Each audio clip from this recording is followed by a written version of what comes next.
तो आप सभी ने फर्स्ट पेपर का सेक्शन 1, सेकंड पेपर का सेक्शन 1 स्टैंडर्ड का, ठीक है, क्लास 10th मैथमेटिक्स का आपने देख लिया, ठीक है। उसके बाद अभी हम सभी देखेंगे थर्ड पेपर, ठीक है, स्टैंडर्ड का ही थर्ड पेपर। क्या है थर्ड पेपर, उसके बारे में बता देते हैं। जैसे कि क्वेश्चन नंबर 1 है, if 2 is one of the zeros, और ये 2 जो जीरोज है वो किस पॉलिनोमियल का है, इस पॉलिनोमियल का है, x square minus 9x plus के।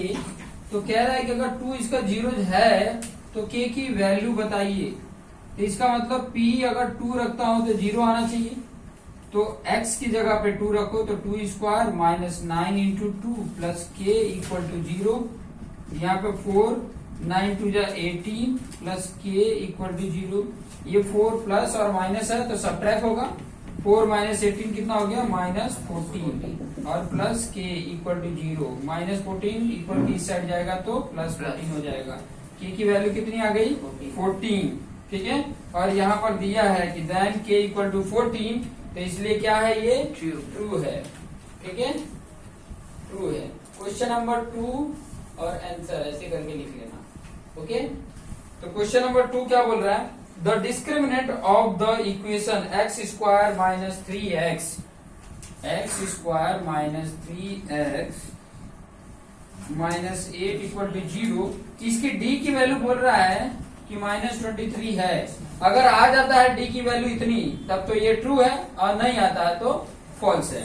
पुट कर लेते हैं, बी स्क्वायर माइनस 4ac, यहाँ का a की वैल्यू 1 है, यहाँ b की वैल्यू माइनस 3 है, और c की वैल्यू माइनस 8 है। पुट कर देते हैं, माइनस 3 का square minus 4 into 1 into minus 8, यहाँ पे 9 हो गया, ये माइनस माइनस प्लस हो गया, माइनस में तो आएगा ही नहीं, 4 8 जा 32, मतलब कितना आ जा रहा है, 41 आ रहा है, पॉजिटिव आ रहा है, but here is given negative value, ये क्या है, फॉल्स है, वो वैल्यू नहीं आ रहा है, इसलिए क्या है, ये फॉल्स है, ओके।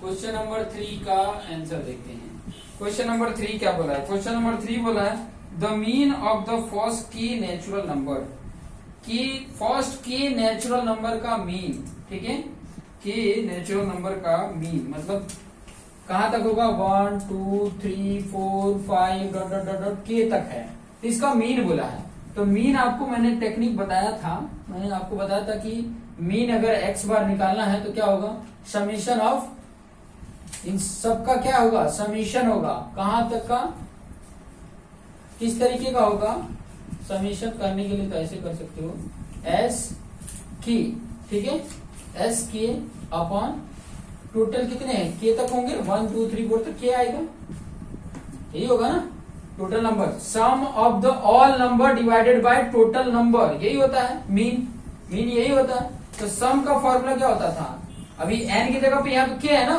तो k अपन 2 इंटू a की जगह क्या है, 1 है, और d भी क्या है, 1 है, नेचुरल नंबर की बात कर रहा है, प्लस k माइनस 1 इंटू 1 और डिवाइडेड बाई k, यहाँ का k, यहाँ से k कैंसल, डिवाइडेड बाई 2 है, यहाँ पर ऊपर क्या आ रहा है, 2 प्लस k माइनस 1, और यहाँ पर 2, यहाँ पे क्या आ रहा है, k प्लस 1 डिवाइड बाई 2, और यहाँ पे क्या बोला है, k प्लस 1 डिवाइड बाई 2, ठीक है। इसका mean k plus 1 divide by 2 यहाँ पर दिया है, तो ये क्या है, ट्रू है, ठीक है, ओके, क्लियर हो रहा है। किसी का भी आपको मीन निकालना हो तो उस सभी नंबरों का सम, और ये फॉर्मूला हमारा कहां से आता है, सम आता है एपी के फॉर्मूले से, ठीक है, सम ऑफ एपी सीरीज, ये सीरीज में ही है एपी वाले में, तो उस तरीके से हम फाइंड आउट कर लेंगे। क्लियर, क्लियर हुआ, और नहीं क्लियर हो रहा तो स्प्राइट पियो, एकदम क्लियर होगा, ओके। चलिए नेक्स्ट क्वेश्चन देख लेते हैं। 4 ये बोला है कि इस तरीके का है, 1 plus cot square theta into है कॉस स्क्वायर थीटा, ठीक है, इक्वल टू कॉट थीटा, ऐसे क्वेश्चन में बोला है, ठीक है। तो इसको थोड़ा सा हम कर लेते हैं ऐसे, अगर इसको कॉस स्क्वायर थीटा है, 1 प्लस कॉट स्क्वायर थीटा क्या होता है, 1 plus cot square cosec square theta होता है, और यहाँ है कॉस स्क्वायर थीटा। इसको हम क्या कर सकते हैं, कॉसेक को यहाँ कॉस स्क्वायर थीटा है और इनवर्स होता है sine square theta. Cos square theta और साइन स्क्वायर थीटा क्या होता है, कॉट स्क्वायर थीटा। स्क्वायर और रूट हट गया तो क्या आ गया, cot theta equal to cot theta है, तो क्या है ये ट्रू है। ये निकालने आएगा तभी कह सकते हो कि ये ट्रू है, अदरवाइज कैसे बोलोगे ट्रू है। ये आपको निकालने आ रहा है तो कह सकते हो क्या है, ट्रू है।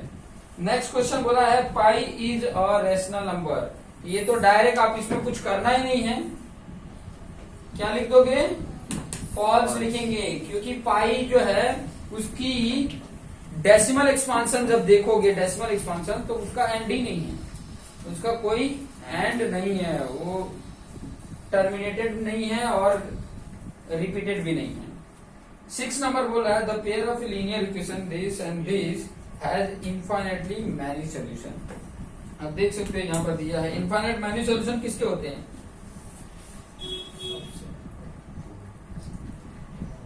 3x minus 9y equal to 24/5। आप इसको क्या कर सकते हो, 5/3 यार, इससे छोटा ये नहीं होगा। इधर देख सकते हैं -15/-9, माइनस माइनस कैंसल, 3 5 जा और 3 3 जा, ये भी हो गया, ये भी हो गया, ये भी हो गया, ये भी होना चाहिए। 8/24 और अपान में होता है तो ऊपर चला जाता है, तो 8 3 जा 5/3 आ रहा है, सबका 5/3 आ रहा है। जब सब सेम होते हैं, इक्वल होते हैं, ठीक है, तो कॉन्सिडेंट लाइन होता है, कॉन्सिडेंट लाइन के लिए क्या होता है, इनफाइनाइट मैनी सॉल्यूशन होता है। तो क्या होगा यहाँ पर आंसर क्या होगा, ट्रू हो गया। तो 6 तक ट्रू था, ठीक है, सॉरी ट्रू फॉल्स था। 7 में आएंगे तो कैसा आएगा, एमसीक्यू टाइप का आएगा। 7 कैसा आ रहा है, एमसीक्यू। अब क्वेश्चन में बोला for a given frequency distribution generally mode minus median equal to dash multiplication median minus mean. ये भी कैसे निकलेगा, ये हमारा इसके पहले वाले क्वेश्चंस में भी आया हुआ था। इसके पहले वाला अगर आपने क्वेश्चन सॉल्व किया हैगा तो उसमें भी ये दिया हुआ था। क्या दिया हुआ था ये आपको बताना है, mode minus median equal to dash, multiple है किससे, मीडियन माइनस मीन। कितना आया था लास्ट वाला हमने जब सॉल्व किया था, कितना आया था, 3 आया था, ठीक है। और क्या फॉर्मूला था, mode equal to 3 median minus 2 mean. Formula याद रहना चाहिए, एक बार बताया फिर भी याद नहीं है आप लोग को। अभी मुझे क्या चाहिए इधर, मोड माइनस मीडियन, ये चाहिए ना, मोड माइनस मीन मीडियन ही है। चलिए देख लेते हैं, हो सकता है डिफरेंट हो तो चेक कर ही लेना। यहाँ पे क्या कर रहा हूं, मोड माइनस मीडियन किया, ठीक है, अभी यहाँ पे 2 आ जाएगा ठीक है। तो इस तरफ मीडियन अगर माइनस किया तो इधर भी क्या करेंगे, इस तरफ भी क्या करेंगे, मीडियन माइनस कर देंगे। तो यहाँ पे देखेंगे एक मीडियन इसमें से माइनस हुआ तो 2 मीडियन माइनस 2 मीन। 2 कॉमन कर लोगे तो क्या आ जाएगा, मीडियन माइनस मीन। क्या मल्टीप्लीकेशन आया, 2, तो इसका आंसर क्या होगा, 2 हो जाएगा। Question number 8, okay. Question number 8 क्या बोल रहा है, क्वेश्चन नंबर 8 बोल रहा है 2 friend were both born in year 2000 सीडी, ठीक है, 2000 सीडी में उनका क्या हुआ था, बॉर्न हुआ था।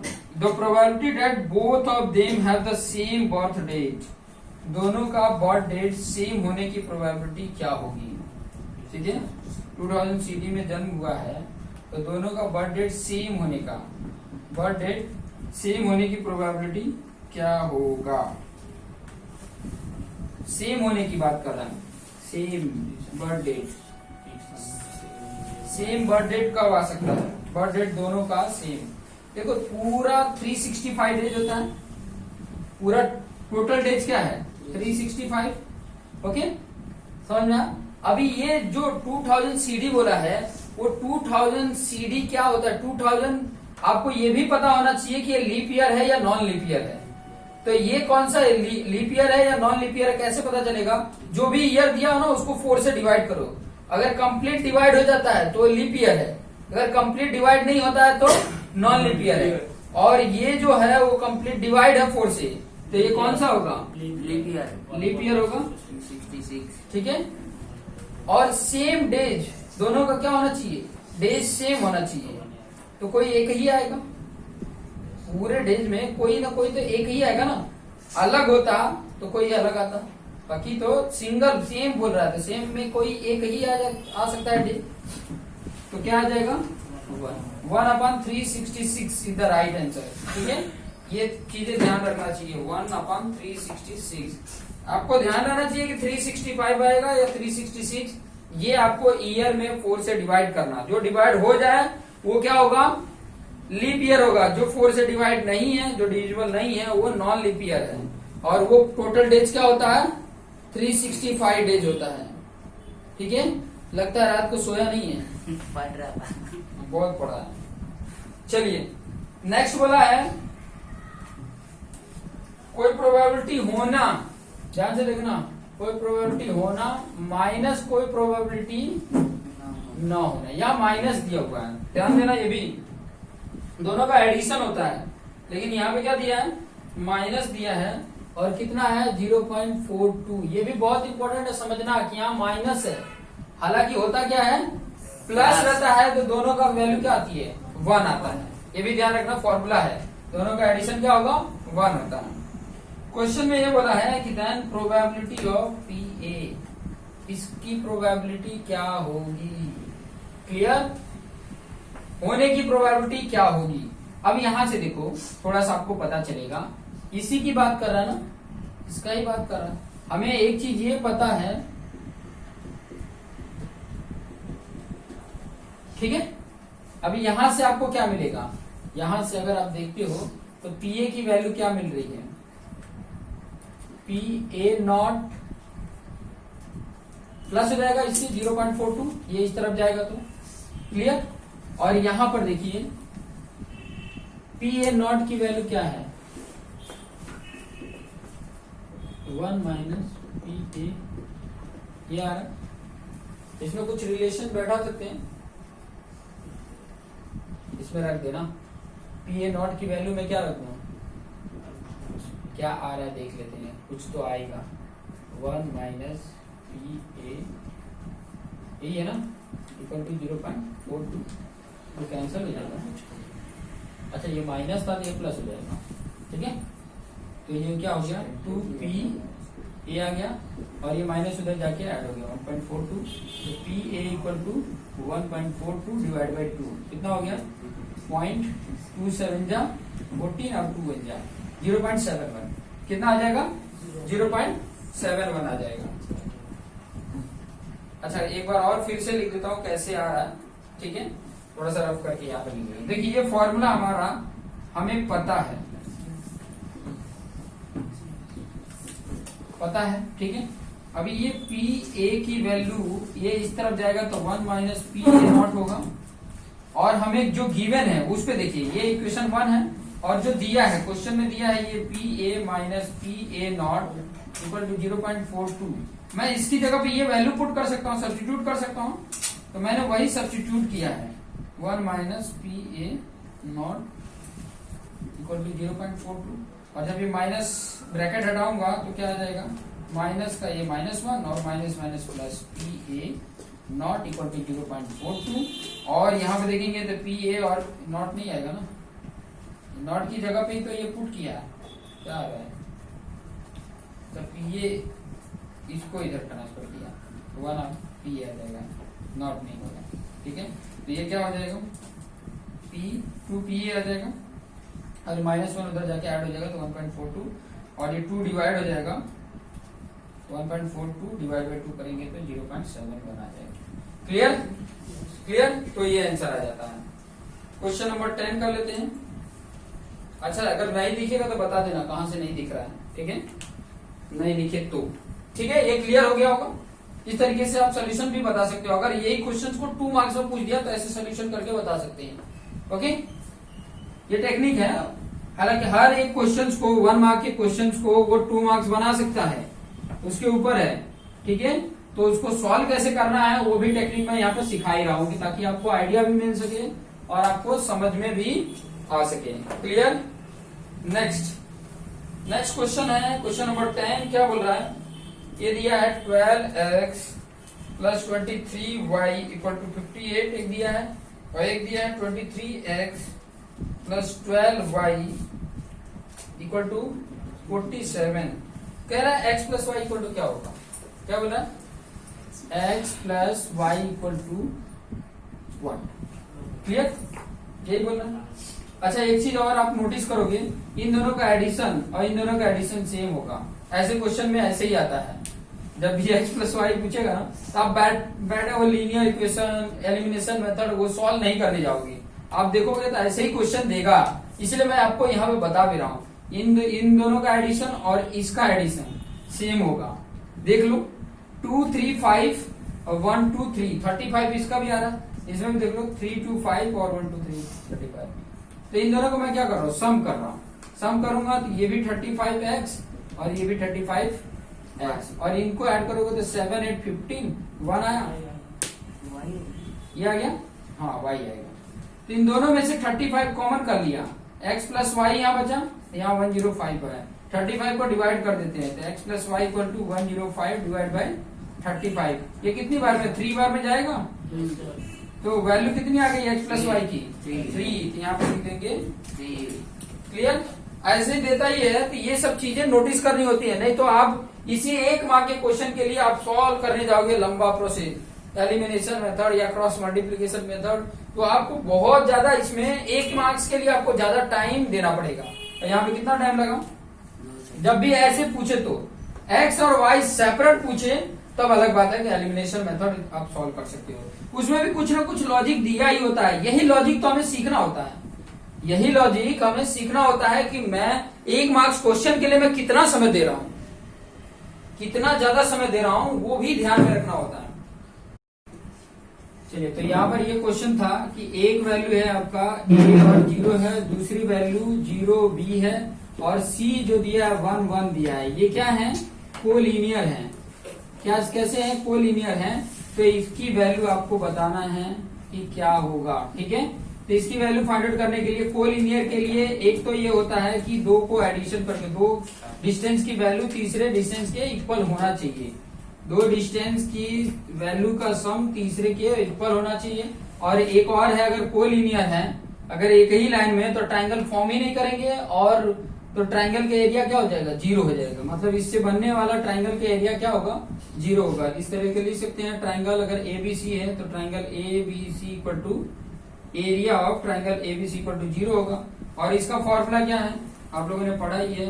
x1 अगर लेते हैं तो y2 माइनस y1, और प्लस x2 लेते हैं तो क्या होता है y3 माइनस y1, और प्लस x3 लेते हैं तो y1 माइनस y2। इस तरीके का होता है, इक्वल टू 0 कर देते हैं क्योंकि एरिया 0 है, ठीक है। अब यहाँ पे वैल्यू पुट कर सकते हैं। देखिए, x1 की वैल्यू अगर मैं a लेता हूँ तो यहाँ पे क्या हो जाएगा, b माइनस 1 हो जाएगा। फिर बाद में देख रहे हैं x2 की वैल्यू 0 है, मतलब यहाँ जो कुछ रखेंगे मल्टीप्लीकेशन में सब 0 हो जाएगा। x3 की वैल्यू यहाँ पे 1 है, और y1 माइनस y2 मतलब 0 माइनस b इक्वल टू 0। ये 1/2 भी जाके 2 डिवाइड में है, तो ऊपर मल्टीप्लीकेशन होगा तो 0 ही हो जाएगा। यहाँ क्या बचा, ए बी माइनस ए, और पूरा ये क्या हो गया, 0 हो गया। यहाँ पे क्या हो गया, 1 इंटू 0 0, और 1 प्लस माइनस है तो माइनस बी आ जाएगा इक्वल टू 0। अभी यहाँ पे क्या करना है कि माइनस ए और माइनस बी को इस तरफ कर लीजिए, ए प्लस बी हो जाएगा, दोनों माइनस थे तो उस तरफ हो गया। और सब में ए बी का डिवाइड कर दीजिए, ए बी इधर भी ए बी और इधर भी ए बी। यहाँ से ए कैंसल, यहाँ से बी कैंसल। यहाँ पे क्या आ गया, 1/b, और यहाँ पे 1/a। तो इसकी वैल्यू क्या आ रही है, 1 आ रहा है। मतलब इसका सोल्यूशन क्या आ रहा है, 1। तो यहाँ पर क्या लिख देंगे, 1। क्वेश्चन नंबर 12 देखते हैं। क्वेश्चन नंबर 12 क्या बोल रहा है, क्वेश्चन नंबर 12 है, dash is not a measure of central tendency. यहाँ पे बता रहा है कि dash is not measure of central tendency. Central tendency कौन नहीं बताता है, ऐसा बोल रहा है। किससे हम सेंट्रल टेंडेंसी नहीं बता सकते हैं, ठीक है। मीन, मीडियन, मोड और रेंज से हम क्या नहीं बता सकते, सेंट्रल टेंडेंसी नहीं बता सकते। किससे? रेंज से नहीं बता सकते।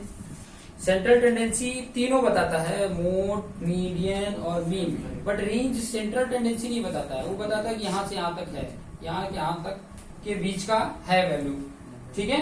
तो सेंट्रल टेंडेंसी कौन सा नहीं बताता है? रेंज नहीं बताता ना, ठीक है। आगे आंसर रेंज। Question number 13। कुछ तो ऐसे होते हैं उनको सॉल्व नहीं करना होता है, वो हमें याद रखने पड़ते हैं, ओके। नेक्स्ट क्वेश्चन देख लें। नेक्स्ट क्वेश्चन क्या बोला? फिल इन द ब्लैंक है। The sum and difference of two number. Sum दिया है, मान लो कि दो नंबर है एक्स और वाई है, इनका सम दे दिया है 36, और जो डिफरेंट है मान लीजिए एक्स बड़ा है वाई से, ये भी कंडीशन रखना पड़ेगा। वो कितना है? 4 है। स्मॉलर नंबर अमंग दोज, मतलब वाई की वैल्यू पूछ रहा है। देखो बोला है कि सम दो नंबर हैं जिनका सम ये आ रहा 36, और डिफरेंस कब? जब ये बड़ा होगा तो इसमें माइनस करोगे तो पॉजिटिव आएगा। तो ये छोटा वैल्यू कौन सी होगी? वाई होगी। वाई की वैल्यू आपको फाइंड आउट करना है। ये तो कैंसिल हो गया, यहाँ 2x इक्वल टू क्या आ रहा है? 40, x इक्वल टू क्या आ गया? 20 आ गया। और 20 देखो 20 में क्या ऐड करेंगे तो 36 आएगा, तो y की वैल्यू 16। तो यहाँ पे छोटी वैल्यू कौन सी है? y की वैल्यू, तो आ जाएगा यहाँ पे 16, ओके। क्वेश्चन नंबर 14 पे चले। क्वेश्चन नंबर 14 क्या बोल रहा है? ट्राइंगल एबीसी के वर्टाइसेस दिए गए हैं, ठीक है। ट्राइंगल के दिए गए हैं। इज एन किस टाइप के, ये क्या है? ट्राइंगल है, ये बताना है। ट्राइंगल के वर्टाइसेस दिए गए हैं। देखिए वर्टाइसेस क्या दिया हुआ है। एक दिया है 0 4, एक दिया है 4 0 और एक दिया है 4 4। ये किस टाइप का ट्राइंगल फॉर्म हो रहा है वो भी बताना है।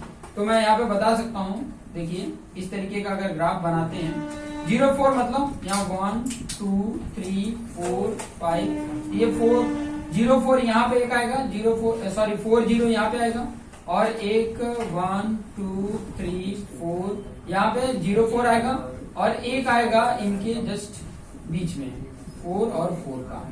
तो आप देखेंगे कि ये भी 4 है और ये भी 4 है, ठीक है, और 90 डिग्री भी फॉर्म कर रहे हैं। तो आइसोसेल्स राइट एंगल ट्राइंगल बनेगा। आइसोसेल्स दिया नहीं है, मतलब ये तो ऑप्शनल नहीं है, तो आप यही लिखोगे isosceles right angle triangle. Isosceles right triangle, ठीक है। इतना ट्राइंगल तो लिखा है, आइसोसेल्स राइट लिख सकते हो, आइसोसेल्स राइट, ठीक है। क्योंकि ये 90 डिग्री भी फॉर्म हो रहा है, ये भी आपको याद रहना चाहिए कि ये भी 4 है, ये भी 4 है। तो एग्जैक्ट कैसा बनेगा? 90 डिग्री बनेगा। तो आइसोसेल्स भी बनेगा, क्योंकि ये लेंथ, दो लेंथ सेम होते हैं ट्राइंगल के, तो क्या बनता है? आइसोसेल्स बनता है, ठीक है। Question number 15। क्वेश्चन नंबर 15 क्या बोल रहा है? इफ साइन अल्फा 1/4 है, कॉस बीटा 1/4 है, then alpha plus beta. Angle की वैल्यू बोल रहा है, ठीक है। एंगल की वैल्यू यहाँ पर बोल रहा है, आप आसानी से फाइंड आउट कर सकते हो। देखिए क्या दिया हुआ है, बोल रहा है साइन अल्फा की वैल्यू दिया है 1/4, कॉस बीटा की वैल्यू दिया है 1/4, यही दिया है। इसी तरीके से दिया हुआ साइन अल्फा 1/4, कॉस बीटा 1/4, और यहाँ पूछ रहा है कि अल्फा प्लस बीटा क्या होगा। अल्फा प्लस बीटा की वैल्यू क्या होगी, मतलब एंगल पूछ रहा है। तो अल्फा की वैल्यू और बीटा की वैल्यू किस तरीके से फाइंड आउट करेंगे? साइन अल्फा की वैल्यू, साइन बीटा की वैल्यू। साइन अल्फा है, साइन बीटा है, अल्फा की वैल्यू किस तरीके से कर सकते हैं? साइन अल्फा को हमें कॉस बीटा की फॉर्म में या इस तरीके से भी कर सकते हैं। जैसे साइन अल्फा है तो मैं इसको क्या लिख सकता हूं? कॉस 90 माइनस अल्फा भी लिख सकता हूं, ठीक है। कॉस 90 माइनस अल्फा, तो इसकी जगह पे अगर मैं ऐसा लिखता हूं कॉस 90 माइनस अल्फा, तो भी आता है 1/4, ठीक है। और 1/4 इक्वल टू कॉस बीटा भी है, ठीक है। देखो इसकी जगह पे मैंने ये लिखा, साइन अल्फा को मैं कॉस 90 माइनस अल्फा लिख सकता हूं, क्योंकि cos 90 minus alpha equal to sine alpha होता है। और इसकी वैल्यू 1/4 की जगह पे कॉस बीटा भी है, तो cos 90 minus alpha equal to cos beta. तो कॉस के अगर वैल्यू इक्वल है तो एंगल भी क्या होंगी, इक्वल होंगी। तो 90 minus alpha equal to beta, minus alpha उधर चला जाएगा तो अल्फा प्लस बीटा आ जाएगा और वैल्यू क्या जा रही है 90। तो आंसर क्या हो रहा है 90 डिग्री। ओके, cos 60 की वैल्यू क्या होगी, cos 60 बोल रहा हूं। क्वेश्चन नंबर 16, क्वेश्चन नंबर 16 क्या है, a tangent from point A lying in the exterior of the circle with center P touches the circle at point B. If PA 25, AB 24, then diameter of the circle पूछा है। Diameter मतलब आपका radius अगर find out कर सकते हो। देखिए ये जब इस तरीके का दिया हो तो समझ जाने का कि किस तरीके का फॉर्म हो रहा है, राइट एंगल ट्राइंगल फॉर्म होगा। और राइट एंगल ट्राइंगल में देखिए इस तरीके का दिया होगा, एक सेंटर जो है ऑब्वियसली ये किस तरीके का बनेगा, ऐसे ही बनेगा, ये 90 डिग्री होगा, ये 25, ये 24 बनेगा, ये आपका 5 आएगा ही।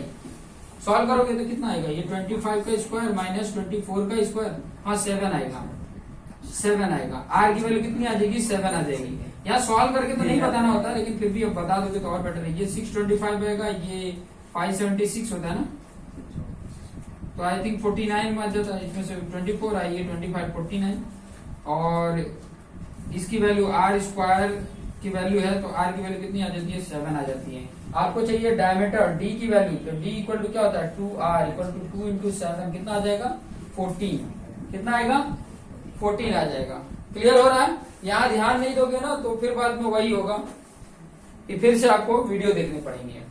और बेटर है कि यहाँ पर भी ध्यान दो और फिर से उसके बाद से आप नोटबुक पे भी लिख सकते हो कि कैसे इसका सोल्यूशन हो रहा है, ठीक है, और खुद से सॉल्व किए हो तो बेटर है। सर हाँ बीच बीच में ब्लर हो रहा है।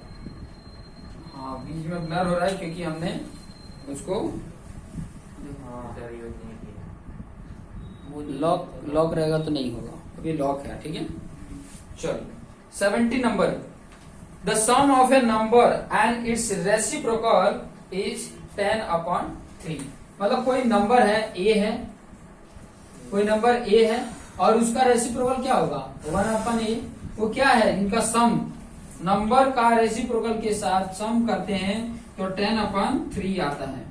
ऐसे क्वेश्चन बोला है, the sum of a number and its reciprocal is 10/3। It's represented in the form of a quadratic equation. अगर इसको क्वाड्रेटिक इक्वेशन के फॉर्म में रिप्रेजेंट करते हैं as dash in the standard form, तो उसका स्टैंडर्ड फॉर्म क्या होगा। तो स्टैंडर्ड फॉर्म ऐसे ही होता है ax² plus bx plus c equal to 0, ये स्टैंडर्ड फॉर्म होता है। ऐसे बना लेंगे, देखिए इसके नीचे a है तो a इधर भी करेंगे, ऊपर भी ये करेंगे, ये क्या हो गया a² plus 1/a equal to 10/3। Cross multiplication कर लें, इसका इधर करेंगे तो 3a² प्लस 3 और ये इधर होगा तो 10a, इसको इधर कर देंगे तो 3a² minus 10a plus 3 equal to 0। ये हो गया आपका स्टैंडर्ड फॉर्म। क्लियर, ये चीजें हमें लिख देना है यहाँ पे, 3a² minus 10a plus 3 equal to 0। ये स्टैंडर्ड फॉर्म है क्वाड्रेटिक इक्वेशन का, ये स्टैंडर्ड फॉर्म है, ठीक है। बाकी आप डायरेक्ट कोई ऐसे अपन में लिखा हुआ है तो वो नहीं चलेगा, अपन वाला हटा देना, ये स्टैंडर्ड फॉर्म में बना लेना। क्लियर, क्लियर हो रहा है। 17 हो गया, फिर बाद में 18 कर लेते हैं। क्वेश्चन नंबर 18, क्वेश्चन नंबर 18 क्या है, if the mean of this is this then x plus y आपको बताना है। इसका मीन जो है इस तरीके से दिया है, 6 दिया है, 7x 8y और मीन बोल रहा है 9 है, ठीक है। मीन क्या है 9 है, 6 7 x 8 y और एक 14 भी है। इन सभी का मीन क्या है 9 है। अब मीन का फॉर्मूला पढ़े हैं कि इनका सम अपन टोटल नंबर, सम क्या होगा 6 plus 7 plus x plus 8 plus y plus 14 divide by कितने 1 2 3 4 5 6 और इधर है 9। यहाँ पे इसको क्या करोगे मल्टीप्लीकेशन हो जाएगा, 6 9 54। अब यहाँ पे देखो ऐड कर लेते हैं, 6 और 7 13, 13 और 8 21, 21 और 4 25 और 10 35। 35 है प्लस x प्लस y है। 35 को इधर क्या कर देना, माइनस कर देना। 54 minus 35 equal to x plus y. यही वैल्यू मुझे चाहिए, क्वेश्चन में पूछा है x प्लस वाई की वैल्यू क्या होगा। तो यहाँ से माइनस करोगे तो कितना आ जाएगा, यहाँ 14 माइनस 9 9, 5 माइनस 9, यहाँ 4 4 माइनस 3 1। एक्स प्लस वाई की वैल्यू क्या आ गया 19, यहाँ पे हो गया 19 answer. Question number 19, question number 19 क्या है, if the area of the circle with radius r is equal to the sum of the areas of the circle with radius r1 and r2, find the relation between r1 and r2। Question को ध्यान से जब तक नहीं समझेंगे तब तक नहीं आएगा। हर क्वेश्चन को आपको ध्यान से समझना पड़ेगा। क्या क्वेश्चन बोला है,